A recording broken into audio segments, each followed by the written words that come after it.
intelligence people, not us, not the Democrats, not the so-called liberal press, their own intelligence people issued a report a few weeks ago which said that their policy had created more terrorists than it had killed or captured.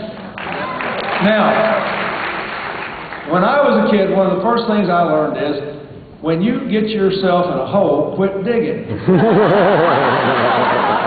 But if you're an ideologue, what you do is you look up at the ground and you say, would you hand me a bigger shovel? And so here we are. So what's their campaign this year? All around America, you know, here's their campaign. It goes something like this. Okay, we messed up. I mean, this Iraq deal's not working out too well, and we actually could lose a moderate pro-Western Muslim democracy in Afghanistan and let the Taliban and the Al-Qaeda make a comeback because we took our eye off the ball. And we did give Bill Clinton 5 tax cuts and refused to implement the recommendations of the 9/11 Commission. We probably shouldn't have put that horse show guy in charge of FEMA right before.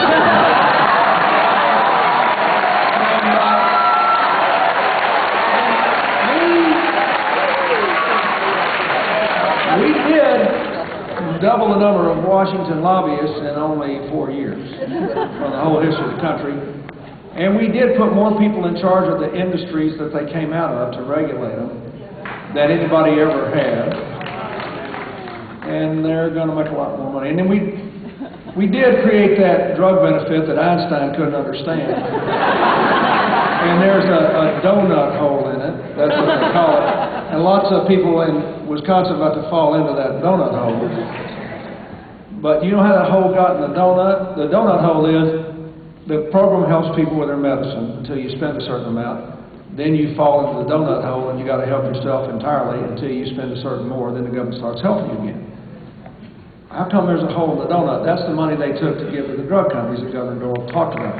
They legally barred us from bargaining for lower prices for drugs we buy in bulk that have been under patent forever and a day where all the money's been recovered. Never happened before, but you know, they're our crowd. We had to do that. You know, so we got a lot of problems, and we probably shouldn't have cut college aid when college tuition's going up, and we sure shouldn't have raised the interest rates on college loans, but it helps our crowd. We've had quite a few problems. Then there was this Abramoff deal. And, you know, Karl Rove said he just casually knew him, and then we had to review the records. It turned out he had 485 contacts with the White House. But you got to understand, Karl's a shy man. You have to meet him 486 times before he knows you.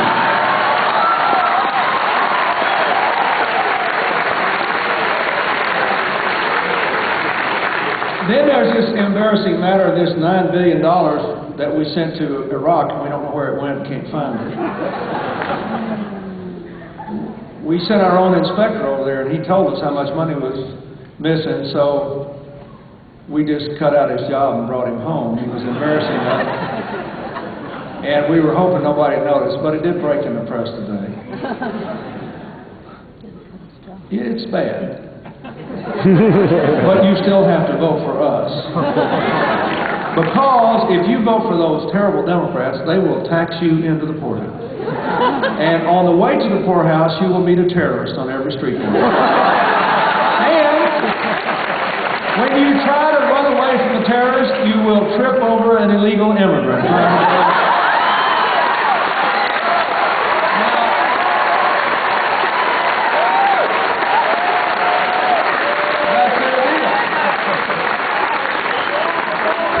Now, I want you to laugh because it hurts too much to cry, but America is, and because we can hear when we're laughing, but America is better than that.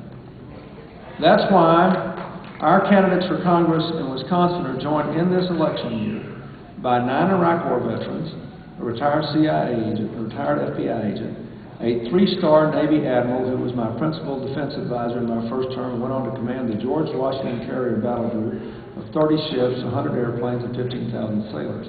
A man who conducted combat operations over Iraq when Saddam Hussein kicked the weapons inspectors out and leadership and who tried to kill Osama bin Laden when he murdered all those people in Africa, both the Americans and the Africans. Admiral Sestak from Pennsylvania comes from a Catholic family of 8 children, 7 of whom live in his district still.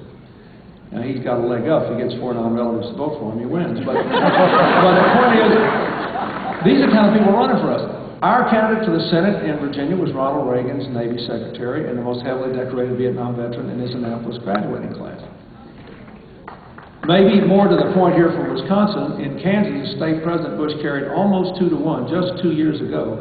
11 Republicans just changed parties to run for office as Democrats.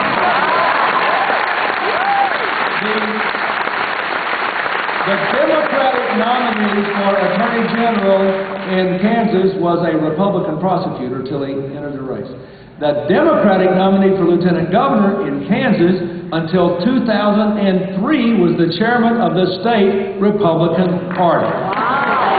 Now, and when they asked him why, he said, I just couldn't take it anymore. He said, our state party is just like those people in Washington. All we want to do is be against stem cell research, deny science, demonize our opponents, have people all torn up and upset all the time, talk about issues that don't have anything to do with the jobs we do. And I just want to be in government to try to help people pull things together and be civil and try to work through these challenges we've got. And I can only do it now as a Democrat, the chairman of the Kansas Republican Party. Now, the reason I'm telling you all this is 2 reasons. One is, why in the wide world would Wisconsin want to import the radical Washington Republican politics to a civil place that is making progress by doing things that make sense to Republicans and independents as well as to us Democrats? You will never do that. And the second thing I want to say is, what this means is you don't have to give up on anybody. Because all over this country, there are people who have never voted for a Democrat who desperately want this country to change. They know we are better than this. We've been laughing about it, but this is really serious. They want a security plan that has a sensible change of course in Iraq, beefs up Afghanistan, implements the 9/11 Commission recommendations, builds allies again, and makes us energy independent so we can stop financing both ends of the war on terror. They want an economic and social program that goes back to fiscal responsibility, raises the minimum wage before Congress raises their pay again, restores the cuts in the college aid program, does something about health care, and finally creates some new jobs for a change by committing to a clean, independent energy future. I'd rather have our farmers get the money than people half the world away.